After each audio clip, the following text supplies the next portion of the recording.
बूढ़े पति पत्नी की दुख भरी कहानी। मेरा नाम प्रशांत है। मुझे गांव के घर से काफ़ी दूर की बड़ी सिटी में एक नौकरी मिली। इस शहर में भाड़े का घर लेकर रहने लगा। पड़ोसी के तौर पर घर के सामने ही एक घर था जिसमें एक बुजुर्ग जोड़ा रहता था।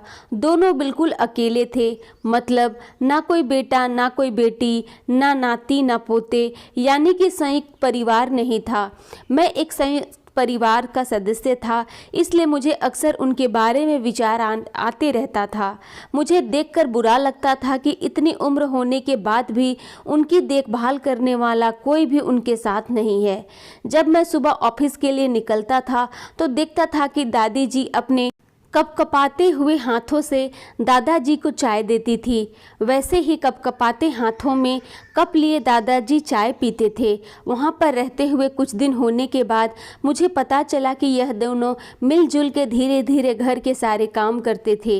कोई भी उनसे जाकर बात नहीं करता। इतने दिनों में मैंने उनकी आवाज़ तक नहीं सुनी थी। जब मैं शाम को ऑफिस से घर आता था तब दोनों को घर के आंगन में बैठा पाता था और उन दोनों के ही चेहरों पर थकान साफ साफ पढ़ पाता था। मेरा मन कई बार करता कि उनसे जाकर बात करूं, लेकिन फिर किसी वजह से मेरे पांव वहीं पर थम जाते। मैं जब जब उन्हें देखता था मुझे मेरे दादा दादी की बहुत याद आती और मैं घर पर फ़ोन लगाकर उनसे बात कर लिया करता। एक संडे जब मुझे ऑफिस में छुट्टी थी तो मैंने देखा दादी जी काम कर रही थी, लेकिन उन्हें रोज़ की अपेक्षा आज काम करने में कुछ ज़्यादा ही तकलीफ़ हो रही थी। मैंने उनके पास जाकर पूछा कि दादी जी, आपकी तबीयत तो ठीक है ना? क्या मैं आपकी कोई मदद कर सकता हूँ? उन्होंने प्रतिक्रिया नहीं दी। मैंने दोबारा उनसे पूछा, बताइए दादी जी, मैं क्या करूँ आपके लिए? उन्होंने फिर भी कोई उत्तर नहीं दिया। मुझे काफ़ी आश्चर्य हुआ। कुछ मिनटों बाद दादाजी वहाँ आए और वह भी कुछ नहीं बोले।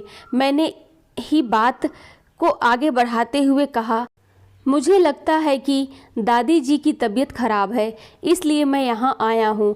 मैं आपकी मदद करना चाहता हूँ। बताइए मैं कैसे आपकी मदद कर सकता हूँ? दादाजी इशारों से मुझसे बात करने लगे। उन्होंने इशारों से मुझे बताया कि दादी जी सुन और बोल नहीं सकती। उन्होंने यह भी बताया कि वह खुद भी बोल नहीं सकते, वह सुन सकते हैं, मेरी बात समझ सकते हैं। और उन्होंने इशारों से दादी जी से कुछ कहा और दादी ने मेरी तरफ देखकर मेरे माथे पर हाथ फेरा। मैं उन दोनों की तरफ देखते ही रहा और ना जाने कब मेरे आंखों से आंसू बहने लगे। उस दिन के बाद जब जब मुझे समय मिलता मैं उनके पास चला जाता। वह मुझ पर बहुत प्यार बरसाते। अब तो मुझे उनके इशारों की मीठी भाषा भी बहुत अच्छे से समझ में आने लगी थी।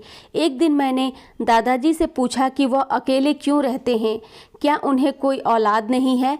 दादाजी ने दादी को इशारे से समझाया कि मैंने उनसे क्या पूछा।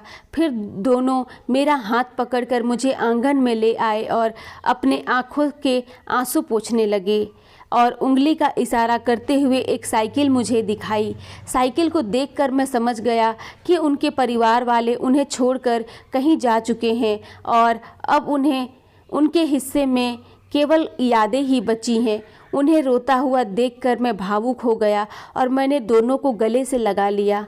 उन्होंने मेरे ऊपर अपने सीने में सालों से बंद प्यार के बादलों से प्यार की इतनी बारिश कर दी कि मैं पूरी तरह से उसमें भीग गया। दोस्तों, इस कहानी से कई लोग कनेक्ट कर पाएंगे क्योंकि यह सिर्फ कहानी नहीं है, यह कई सारे बेचारे बुजुर्ग लोगों की सच्ची दास्तान है। धन्यवाद। ये स्टोरी अगर आप लोगों को पसंद आए तो मेरे चैनल को लाइक एंड सब्सक्राइब ज़रूर करें।